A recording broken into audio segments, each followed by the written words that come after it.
Salut à tous, c'est Kijuki, je suis très contente de vous retrouver en vidéo. Aujourd'hui, je vais vous parler du PVP sur Need for Speed Hot Pursuit Remastered, car c'est vrai après quand on a terminé le mode carrière pilote et flic, ou alors quand on veut augmenter son niveau Nalart, comme je vous l'avais dit dans ma dernière vidéo, eh bien on va en PVP. Donc je vais essayer de vous donner des petits conseils. Je trouve que ces petits conseils pour moi, ils ont plutôt bien fonctionné. Je ne dis pas que c'est la vérité universelle, mais j'espère qu'en tout cas ça pourra vous donner un petit coup de boost. Donc voilà, je vais commencer avec le premier conseil. Il s'agit du tracé de la map. Chaque course en fait a un tracé défini avec des raccourcis, avec des transitions de temps en temps, avec des endroits très techniques. Et je vous conseille d'aller en exploration pilote, car là au moins vous êtes seul et vous allez pouvoir vous entraîner. Vous êtes tranquille, hein, c'est même pas une épreuve du mode carrière, vous allez pouvoir vous entraîner. Et moi c'est ce que je fais avant d'aller en PVP, ça me permet aussi de me chauffer un petit peu. Car si vous souhaitez vous entraîner en fait pendant que vous êtes en PVP, vous allez avoir les autres joueurs. Et les autres joueurs, ça se trouve, ils seront déjà entraînés, ils connaissent les raccourcis parfaitement, ils vont vouloir prendre les meilleures trajectoires, etc. Donc n'hésitez pas déjà à aller en mode exploration pilote. Ça pour moi, c'est quelque chose de très important pour comprendre le tracé de chaque course. Ensuite, il s'agit de la gestion de la nitro. La gestion de la nitro, des fois vous êtes tenté d'appuyer vraiment sur le bouton nitro pour tout donner et elle est complètement vidée.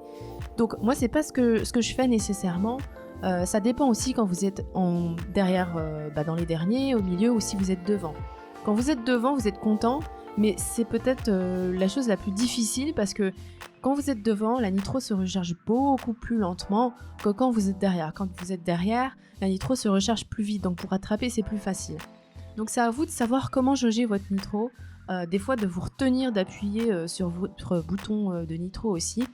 Moi aussi, c'est quelque chose sur lequel je m'entraîne aussi énormément, hein, vous pouvez le voir aussi en vidéo, vous montrer sur quelques courses aussi comment je la gère aussi, hein, j'espère que ça peut vous aider aussi. La troisième chose, il s'agit tout simplement d'aller dans les lobbies publics et pas nécessairement que de faire du privé non plus, parce que quand vous êtes en public, c'est là où vous aurez les pires scénarios. C'est-à-dire des fois vous aurez un trafic qui pop, des fois vous aurez des joueurs qui vous envoient des voitures. C'est là en fait où vous pouvez attendre le pire en fait de ce qui se passe en PVP. Et pour moi c'est vraiment un très bon entraînement parce que c'est vraiment imprévisible. Alors c'est sûr que de vous entraîner aussi avec vos amis dans les salons privés et d'essayer de battre des records c'est vraiment cool. Mais quand vous commencez en tout cas, ça fait jamais de mal en fait d'aller en lobby public. Moi j'aime bien aussi, c'est aussi une manière aussi de rencontrer d'autres joueurs. Alors vous n'avez pas que des joueurs agressifs, vous en trouverez beaucoup aussi qui vous attaquent, etc. Mais vous allez peut-être des fois aussi trouver des joueurs qui comme vous, ils veulent améliorer leurs compétences, leur temps, etc. Et c'est une bonne manière aussi de rencontrer des joueurs des fois qui sont tout à fait sympathiques. N'hésitez pas aussi quand vous êtes en début de course aussi de vous servir aussi d'observer et de jauger aussi comment les autres joueurs ils vont se comporter. Alors oui, vous allez voir des joueurs agressifs des fois, des joueurs comme je vous dis qui vont essayer direct de s'échapper. Moi en début j'observe toujours un petit peu comment mes rivaux ils vont s'opposer, comment ils vont se comporter. Et c'est toujours aussi ça va donner le tempo en fait de la course. On va dire que c'est un espèce de, c'est pas un sixième sens, mais c'est toujours d'observer parce que moi des fois pendant des courses je vois y a personne qui touche le trafic et des fois il y a d'autres courses où c'est vraiment le carnage où tout le monde heurte le trafic et donc là il va falloir user aussi de vos compétences pour frôler le trafic. Donc en parlant du frôlement de trafic, c'est aussi la manière pour recharger votre nitro, je vous en ai parlé dans mon dernier tuto. N'hésitez pas constamment à vous entraîner, n'hésitez pas à aller sur l'autoroute aussi, c'est une manière on va dire facile de vous entraîner à frôler le trafic, à frôler aussi les joueurs, des fois ils vont se mettre devant vous pour essayer de vous bloquer parce que vous êtes en pleine lancée, aussi ça vous apprend aussi à frôler vos autres rivaux aussi. Donc voilà. Écoutez, en tout cas, j'espère que vous aurez apprécié ces petits conseils.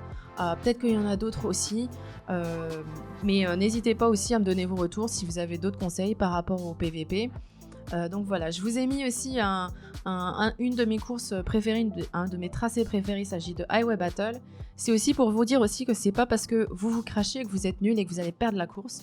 Au contraire, il faut garder la foi. Parce que combien de fois je vois des joueurs aussi, je les vois se crasher ou heurter le trafic et rage quit.